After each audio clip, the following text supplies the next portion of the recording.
Hello dan hai semua, welcome to podcast Sema Random. Pernah tak korang terfikir dari mana Anda dapat berita setiap hari? Kalau jawaban korang media sosial, sebenarnya itu normal ya. Pada zaman sekarang, media sosial dah menjadi sumber berita utama untuk semua orang, tak kira tua atau muda. Saya Deborah, host podcast Anda, akan selalu ada untuk temankan korang untuk sema-sema santai dan penuh vibe chill. Dan hari ini, saya ditemani oleh 4 orang guest bersama-sama dengan saya untuk borak pasal topik ini. Jadi, dalam episode kali ini, kita akan borak santai dan kupas sedikit tentang peranan media sosial sebagai saluran berita utama pada zaman sekarang. Let's go! Alright, kita masuk ke segmen pertama dulu, yaitu mengapa media sosial menjadi sumber berita utama. Untuk kupas topik ini dengan lebih jelas, saya nak jemput rakan pertama kita, Encik Raul. Please share and kongsikan pandangan Anda dan buka perbincangan kita untuk segmen pertama ini. Baiklah, terima kasih Deborah. Kita masuk ke segmen pertama, mengapa media sosial kini menjadi sumber berita utama bagi orang ramai. Kalau kita perhatikan, dulu kita bergantung pada televisyen, radio, atau surat kabar untuk mendapatkan berita. Tapi sekarang, kebanyakan daripada kita hanya buka telepon, scroll saja di aplikasi seperti Facebook, TikTok, atau Instagram, dan terus dapat berbagai maklumat. Betul tak? Betul. Jadi, kenapa perkara ini berlaku? Pertama, akses yang mudah dan percuma. Media sosial diakses oleh sesiapa saja, asalkan ada telepon pintar dan sambungan internet. Tak perlu bayar langganan seperti akbar atau saluran TV tertentu. Ini menjadikan maklumat lebih mudah dicapai oleh semua lapisan masyarakat termasuk golongan muda dan tua. Kedua, kelajuan penyebaran maklumat. Berita di media sosial tersebar dengan sangat pantas. Kadang-kadang, sesuatu kejadian itu berlaku beberapa menit saja, tetapi sudah viral dan sampai kepada ribuan, malah jutaan pengguna. Ini jauh lebih cepat berbanding media tradisional yang perlu melalui proses pemintingan dan siaran. Ketiga, interactivity. Di media sosial, pengguna bukan sahaja menerima maklumat, tetapi juga boleh memberi reaksi. Kita boleh komen, kongsi, like, dan menggunakan hashtag untuk menyebarkan sesuatu isu. Ini menjadikan pengguna lebih terlibat secara aktif dalam penyebaran berita. Namun, dalam keseronokan kita menerima maklumat dengan cepat dan mudah ini, ada juga perkara yang perlu kita pikirkan. Adakah semua maklumat yang kita terima itu benar dan boleh dipercayai? Itu yang akan kita bincang dalam segmen seterusnya. Apakah kesan positif apabila media sosial menjadi sumber utama berita? Baik, terima kasih Raul atas pengungsian tadi. Kita dah boleh nampak gambaran kenapa media sosial boleh jadi host berita sekarang. So, untuk membincangkan perihal kesan positif media sosial sebagai sumber berita utama, saya nak serahkan giliran ini kepada Maxwell untuk segmen kedua ini. Oke, saya nak kongsikan kesan positif media sosial sebagai saluran berita utama. Media sosial membolehkan kita mendapatkan berita dengan sangat cepat karena semua maklumat berada di ujung jari tanpa perlu menunggu siaran TV dan surat kabar. Selain itu, orang ramai juga boleh berkongsi maklumat secara terus seperti gambar atau video kejadian. Jadi kita boleh mendapat gambaran sebenar dengan lebih pantas.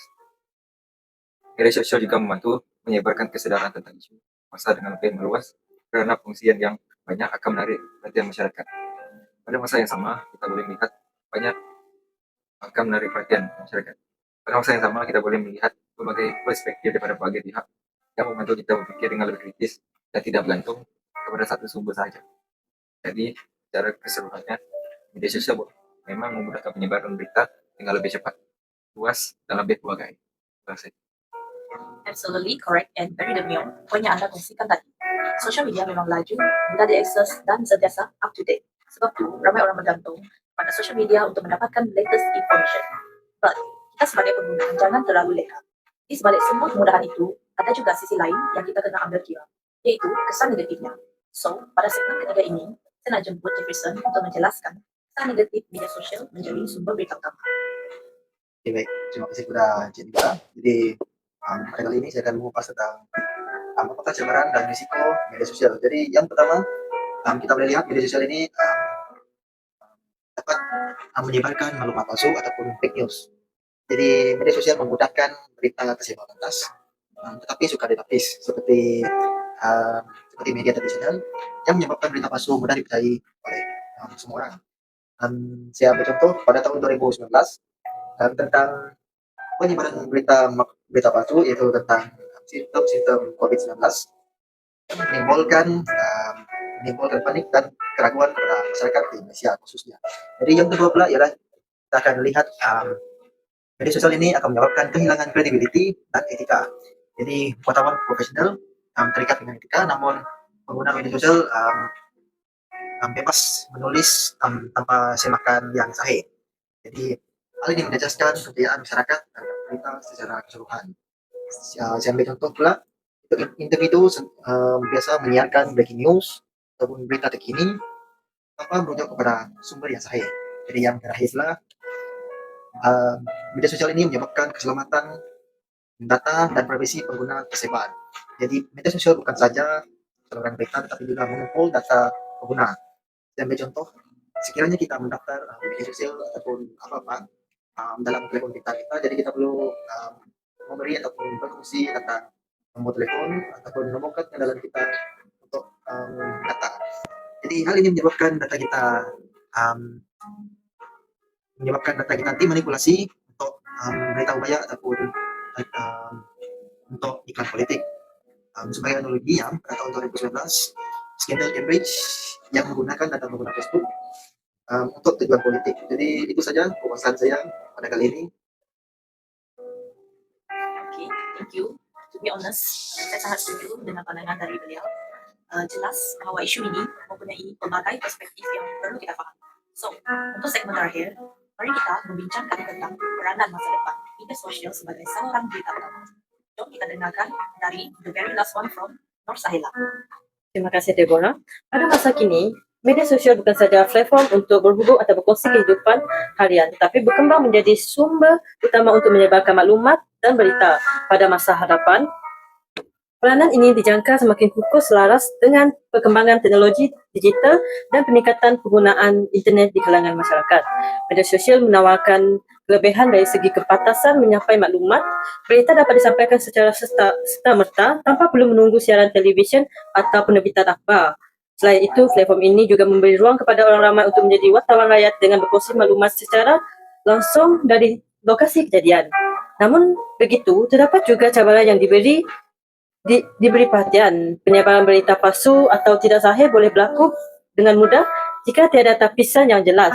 Oleh itu, pengguna perlu mempunyai kemahiran literasi media yang tinggi agar dapat menilai kesahihan sesuatu maklumat sebelum mempercayai dan menyebarkannya.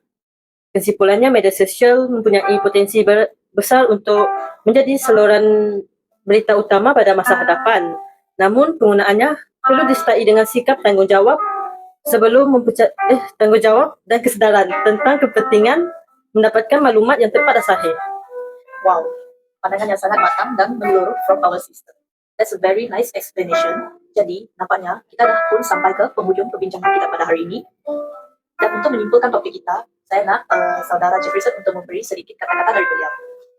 Oke, baik. Jadi saya dapat menyimpulkan di sini bahwa media sosial memang merupakan saluran berita utama karena caranya yang amat pantas dan meluas.